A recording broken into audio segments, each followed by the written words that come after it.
पहले हमारी जिम्मेवारी देश को चलाने की थी, आज हमारी जिम्मेवारी देश को बचाने की है। देश को आजादी माफी मांगने से नहीं, देश को आजादी लाठी खाने से मिली है, जेलों में जाने से मिली है।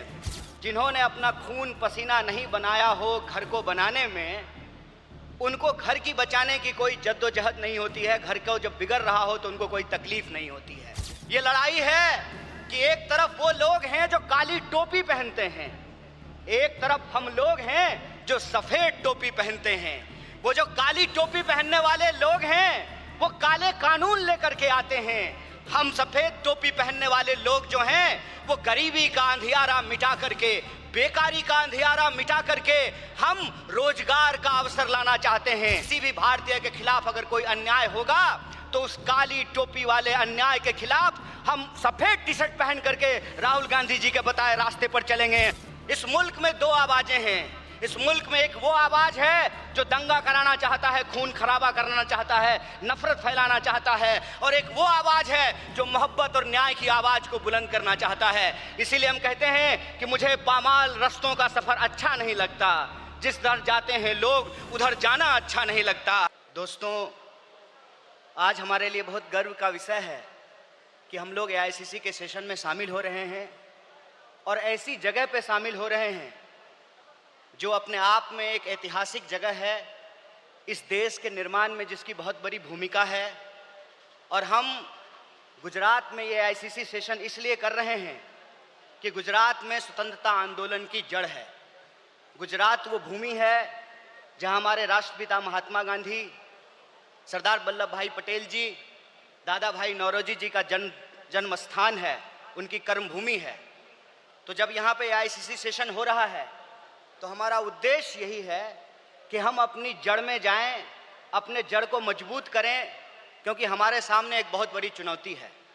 चुनौती ये है कि हम आज़ादी के आंदोलन में शामिल हुए, देश को आज़ादी मिली और आज़ाद भारत के निर्माण में कांग्रेस पार्टी ने बहुत बड़ी भूमिका निभाई। पहले हमारी जिम्मेवारी देश को चलाने की थी, आज हमारी जिम्मेवारी देश को बचाने की है। यह भूमिका हमको अपने आप में समझनी पड़ेगी। देश को चलाने की जिम्मेवारी ऐसे थी कि देश आज़ाद हुआ, देश का संविधान बना और उस संविधान के आधार पर भारतीय लोकतंत्र फलना फूलना शुरू किया। कुछ दशकों के बाद कुछ ऐसी शक्तियां आज सत्ता पर काबिज हुई है जिन्होंने आज़ादी के आंदोलन में हिस्सा नहीं लिया। इसीलिए मैं बार बार कहता हूं, देश को आज़ादी माफी मांगने से नहीं, देश को आज़ादी लाठी खाने से मिली है, जेलों में जाने से मिली है। यह जो आज़ादी मिली है, इस आज़ादी को जो लोग मानते नहीं हैं, कहते हैं ना, जिन्होंने अपना खून पसीना नहीं बनाया हो घर को बनाने में, उनको घर की बचाने की कोई जद्दोजहद नहीं होती है। घर को जब बिगड़ रहा हो तो उनको कोई तकलीफ नहीं होती है। जो संविधान को बनाए हैं वही संविधान को बचाना चाहते हैं, जो आज़ादी दिलाए हैं वही आज़ादी को बचाना चाहते हैं, जो देश को बनाए हैं उन्हीं को देश को बचाना पड़ेगा। बताइए, कांग्रेस पार्टी का एक एक कार्यकर्ता जो देश की आज़ादी पर गर्व करता है, देश के स्वतंत्रता आंदोलन पर गर्व करता है, उस आज़ादी को बचाने के लिए आप संघर्ष करेंगे कि नहीं करेंगे? अगर आप संघर्ष करेंगे तो ये लड़ाई बिल्कुल आमने सामने की लड़ाई है।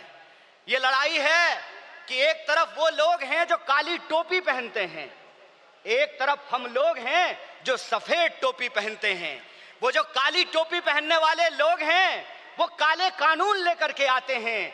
हम सफेद टोपी पहनने वाले लोग जो हैं वो गरीबी का अंधियारा मिटा करके, बेकारी का अंधियारा मिटा करके हम रोजगार का अवसर लाना चाहते हैं। हम अन्याय को समाप्त करके सामाजिक, आर्थिक और राजनीतिक न्याय लेकर के आना चाहते हैं। इसीलिए आज जब मैं आपके बीच में बोल रहा हूं तो सबसे पहले जो ड्राफ्ट है रेजोल्यूशन की, मैं उसके समर्थन में बोल रहा हूं। और यह जो न्याय पथ है जिसको लेकर के हमारा संकल्प है कि इस न्याय पथ पर हम चलेंगे, और न्याय पथ पर चलने का मतलब यह है कि देश में कहीं भी अन्याय होगा, चाहे वो अन्याय दलितों के खिलाफ हो, चाहे वो अन्याय गरीबों के खिलाफ हो, चाहे वो अन्याय पिछड़ों के खिलाफ हो, चाहे वो अन्याय आदिवासियों के खिलाफ हो, महिलाओं के खिलाफ हो, किसानों के खिलाफ हो, मजदूरों के खिलाफ हो, किसी भी भारतीय के खिलाफ अगर कोई अन्याय होगा तो उस काली टोपी वाले अन्याय के खिलाफ हम सफेद टी शर्ट पहन करके राहुल गांधी जी के बताए रास्ते पर चलेंगे। हम न्याय का योद्धा बनेंगे और न्याय का जो हमारी पहचान है, न्याय का जो हमारा ये सिंबल है, उसी से हम इस देश को बचा सकते हैं। और देश को बचाने की जो मुहिम है, इस संबंध में मैं आपको बता दूं कि आज एनएसयूआई का स्थापना दिवस है, फाउंडेशन डे है। स्टूडेंट और यूथ की एक बहुत बड़ी भूमिका है। स्टूडेंट और यूथ अलग अलग तरीके से इस देश में अपने हक और अधिकार को लेकर के संघर्ष कर रहे हैं। यह जो लड़ने वाले लोग हैं, जो न्याय के लिए लड़ रहे हैं, वो असल में कांग्रेसी हैं। और जो विचारधारा से कांग्रेसी हैं, उनको हमको साथ लेकर के आना पड़ेगा। और मैं कांग्रेस के एक एक कार्यकर्ता को धन्यवाद देना चाहता हूं कि आप इस दौर में कांग्रेसी हैं जब लोग गद्दारी कर रहे हैं, कांग्रेस पार्टी के साथ बेवफाई कर रहे हैं, चंद दौलत के लिए, चंद सिक्कों की खनक के लिए अपनी पार्टी से गद्दारी करके उस विचारधारा से समझौता कर रहे हैं। उस वक्त आप कांग्रेस का झंडा थाम करके खड़े हैं। आप सिर्फ कांग्रेस के कार्यकर्ता नहीं हैं, इस देश को बचाने वाले आप जो है सेनानी हैं। जो स्वतंत्रता आंदोलन इस देश को मिला है, स्वतंत्रता सेनानियों ने जो स्वतंत्रता हमको दिलाई है, उस स्वतंत्रता को बचाने वाले आप संविधान सेनानी हैं। इसीलिए मैं आप सबसे अपील करने के लिए आया हूं कि ये आमने सामने की लड़ाई है, ये विचारधारा की लड़ाई है। और इस दौर में हमको उस रास्ते पे नहीं जाना है जो आसान रास्ता है, जो लालच का रास्ता है, जो कुर्सी का रास्ता है। मैं कहता हूं कि इतिहास ने हमको मौका दिया है, कांग्रेस पार्टी ने हमको मौका दिया है, तो हम एमपी एमएलए बनने की कोशिश जरूर करें। लेकिन हम जिस दौर में रह रहे हैं, ये वो दौर है कि हमारे सामने एमपी एमएलए बनने के अलावे गांधी बनने का अवसर है, भगत सिंह बनने का अवसर है, सरदार वल्लभ भाई पटेल बनने का अवसर है, सुभाष चंद्र बोस बनने का अवसर है, एनी बेसेंट बनने का अवसर है, अंबेडकर बनने का अवसर है। इसीलिए मैं अपने कांग्रेस पार्टी के एक एक कार्यकर्ताओं को एआईसीसी के इस मंच से कहना चाहता हूं कि यह जो रेजोल्यूशन है, यह रेजोल्यूशन कागज पे लिखे हुए कोई शब्द नहीं है, यह संकल्प है। और उस संकल्प पे हम समर्पण के साथ चलेंगे, संघर्ष करेंगे। और संघर्ष करेंगे तो इस विपरीत परिस्थिति में हमारी जीत सुनिश्चित है। मैं देखता हूं कि कई बार कांग्रेस के कई कार्यकर्ता निराश हो जाते हैं, तो मैं उनको कहता हूं कि यह वक्त निराश होने का वक्त नहीं है, यह अपनी काबिलियत साबित करने का वक्त है, यह अपनी विचारधारा को साबित करने का वक्त है। और जावेद अख्तर ने बखूबी इस बात को लिखा है कि इस मुल्क में दो आवाजें हैं, इस मुल्क में दो आवाजें हैं। इस मुल्क में एक वो आवाज है जो दंगा कराना चाहता है, खून खराबा करना चाहता है, नफरत फैलाना चाहता है, और एक वो आवाज है जो मोहब्बत और न्याय की आवाज को बुलंद करना चाहता है। इसीलिए हम कहते हैं कि मुझे पामाल रस्तों का सफर अच्छा नहीं लगता, जिस दर जाते हैं लोग उधर जाना अच्छा नहीं लगता।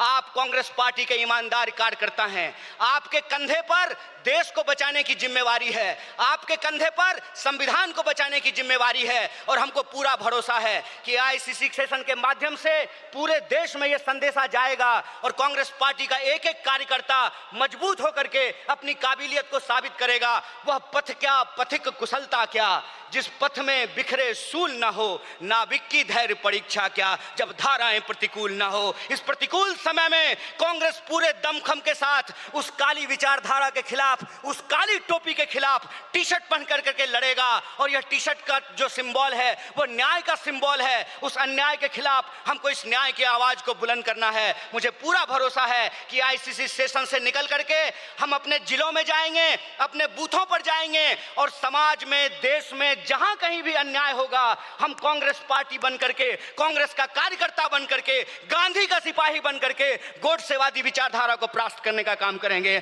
बहुत बहुत शुक्रिया, बहुत बहुत धन्यवाद। इनकलाब जिंदाबाद, जय हिंद, जय कांग्रेस। एक बार जोर से आवाज बुलंद कीजिए। यह आवाज साबरमती आश्रम से दिल्ली के तख्त तक पहुंचनी चाहिए। जय हिंद, जय हिंद, जय कांग्रेस।